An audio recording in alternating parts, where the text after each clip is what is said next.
Presiding Officer, let me draw members' attention to the entry in my members' interests. I'm President of the Scottish Association for Public Transport, a subject which I expect to cover in my contribution.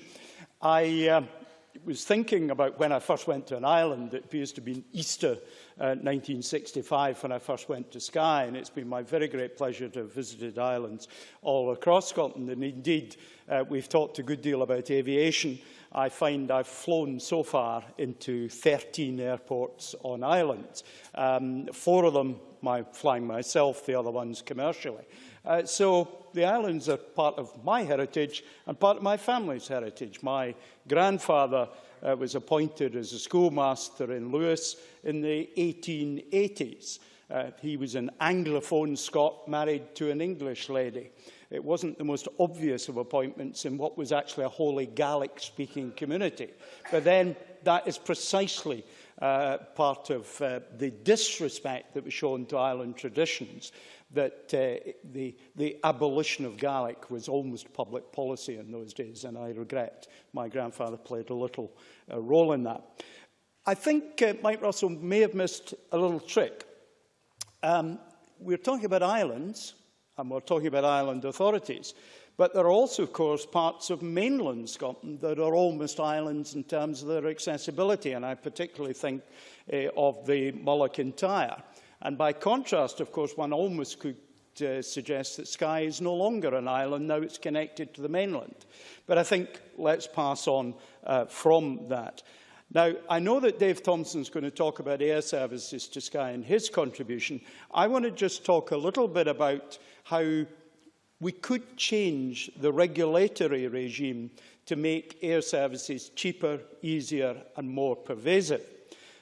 First point, one that I pursued when I was a minister but without very much success, is that we require commercial flights in the UK to be operated by twin-engined aircraft. Now, that's not the case in Finland, in France, in Greece, in Spain, and in Norway, where single-engined aircraft can operate many of the thin routes. That reduces costs and increases frequency. Now, you might think, of course, as Lord King did when asked why does he always fly in a 747 whenever he can, because it's got 4 engines, he said, and they don't make any 6-engine planes. But, of course, what is the reliability and accident record of single-engine planes compared to multi-engine? And the interesting thing is, in the United States, for single-engine turboprop planes, it's 1.99 accidents per 100,000 flight hours. But for twin-engine planes, it's 2.37. In other words, 15% higher when you have more than one engine, because flying a multi-engine plane with one engine not working is more complex than dealing with the total failure of the one engine you've got. And fatalities, similarly, are greater in multi-engine light aircraft compared to heavy aircraft, compared to single-engine. So I think we should look at the experience of others and continue to lobby the Civil Aviation Authority and the UK government. Secondly, we should also consider whether we have the right approach mechanisms. Now, this is a technical issue, but it actually matters. We're talking about reliability of air services in Scotland. The weather has got quite a lot to do with it. I was reading an incident report on a Loganair flight that was severely affected by icing. No injury, the passengers may not have even been aware of it. But we have got weather that affects what goes on in Scotland. And one of the things that affects that is fog and low cloud at our airports. Well, in the UK, we have one that I'm aware of airport that's now using modern GPS technology to allow aircraft to make approach. That happens to be Shoreham. In the United States, they have 1,800 airports now where you can make your approach in single-engined aircraft using GPS. And I give as an example Provo in Utah, where the pilot's chart for that shows that you can descend using GPS to a cloud through a cloud base of 200 feet. If you go to Wick, for example, in Scotland, where you do not have that facility, we're talking about 366 feet. So the Cloud has to be higher. And of course, it's very cheap. You want to put an instrument landing system in, it costs you £1 million.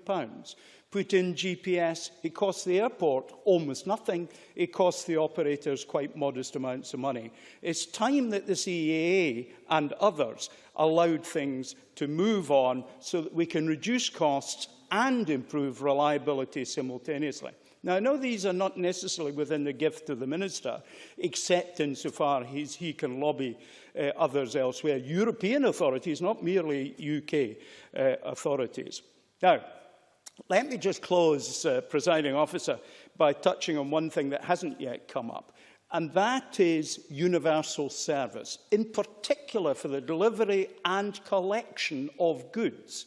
Too many of our island communities, and indeed mainland communities that are relatively remote, are disadvantaged by excess delivery charges that commercial operators make.